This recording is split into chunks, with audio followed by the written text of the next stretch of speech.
না, এক ভাই আমাকে কমেন্ট করেছে, সেই কমেন্টটাই পড়বো। যদি তুমি কোনো মেয়ে হয়ে থাকো তবে বলবো অবশ্যই একটু কমেন্টটা শুনে যাও।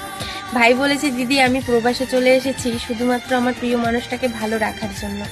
জানো তো এখানে অনেক কঠিন মানুষের সাথে চলাফেরা করা, তবুও সেই মানুষটার কথা ভাবতে ভাবতে এখানে আছি। বিশ্বাস করো আমার এতটাও জরুরি ছিল না বাড়ি থেকে প্রবাসে চলে এসে কাজ করার।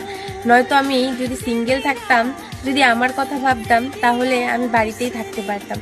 শুধুমাত্র তার জন্য আমি এখানে চলে আসি। আর এখন সে বলে আমাকে আমাকে সময় দিচ্ছ না, আমার সাথে কথা বলো না ঠিকঠাক করে, তুমি কি অন্য কাউকে পেয়ে গেছো, উল্টা আরও আমাকে সন্দেহ করে।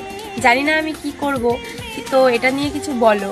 একটা কথা কি বলো তো, একটা ছেলে যখন তোমার সাথে 4-5 বছর রিলেশনশিপ কন্টিনিউ করে, যখন সে কাজে চলে যায়, তখন সে এটা ভাবে আমি কাজ করছি, একটু ব্যস্ত আছি, তারাও আমি তোমাকে কল করছি। মানুষের আন্ডারে কাজ করে তো অতটাও সোজা নয়, মানুষের কথা মতো চলে কাজ করতে হয়। তখন সে ভাবে ঠিক আছে আমি একটু পরে ফোন করছি, কিন্তু সে তখন ভুলে যায় সব কিছুর মাঝখানে। তারপর তোমরা ভাবো যে সময় দিচ্ছে না, এইটুক টাইম আমি অন্য কারোর সাথে টাইম পাস করে নেই, কারোর সাথে কথা বলি। ওই টাইম পাস করতে করতেই সেই মানুষটা তৃতীয় ব্যক্তি হয়ে যায় আমাদের লাইফে। তারপর আমরা ভাবি যে সে সময় দিচ্ছে না, এ তো আমাকে সময় দিচ্ছে।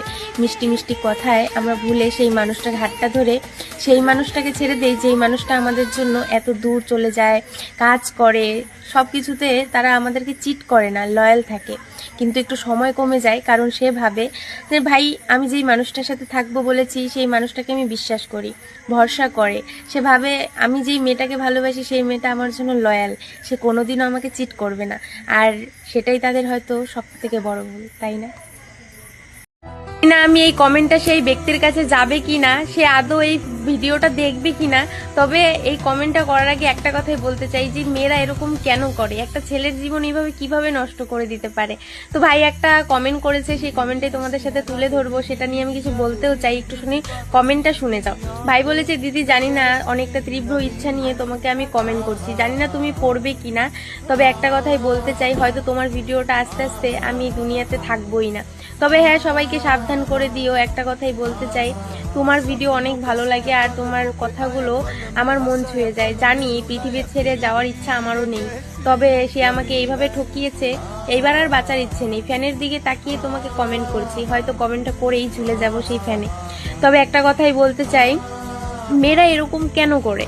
আমার সাথে 8 বছর রিলেশনশিপে থেকে সে অন্য কাউকে ভালো পেলো বলে তার সাথে চলে যাবে, আর তার ভালোবাসার দাম ছিল না দেখে কি আমার ভালোবাসার কোনো দাম নেই? জানি না আমি ভালোবাসাটাকে কিভাবে বলবো, তবে একটা কথাই বলতে চাই, ভালোবেসে কাউকে ছেড়ে দিও না, সবাই সবার ভালোবাসাকে পূর্ণতা দিও। আমি সেই দূর আকাশ থেকেই না হয় সবার ভালোবাসাকে দেখবো। সত্যি জানো তো এই কমেন্টটা দেখার পরে নিজেকে এরকম ফিল হচ্ছে যে আদৌ তার কাছে ভিডিওটা যাবে তো।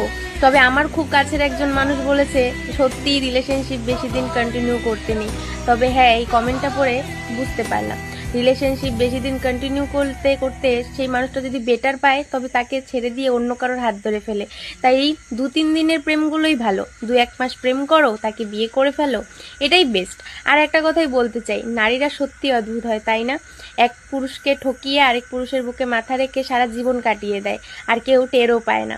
জীবনটা নষ্ট করে দেয় একটা ছেলের, তারপরেও সেই নারীটা সব জায়গায় গিয়ে ভালোভাবে থেকে যায়, কিন্তু সেই পুরুষের জীবন নষ্ট করে দিয়ে যায়।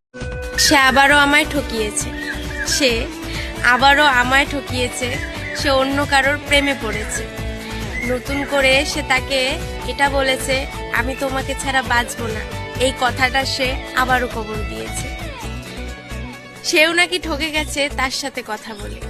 তবে ধন্যবাদ জানাই সেই সাপুরেকে, যেই সাপুরে আমাকে ছবল খাওয়ার হাত থেকে বাঁচিয়ে সে নিজে ছবল খেয়েছে।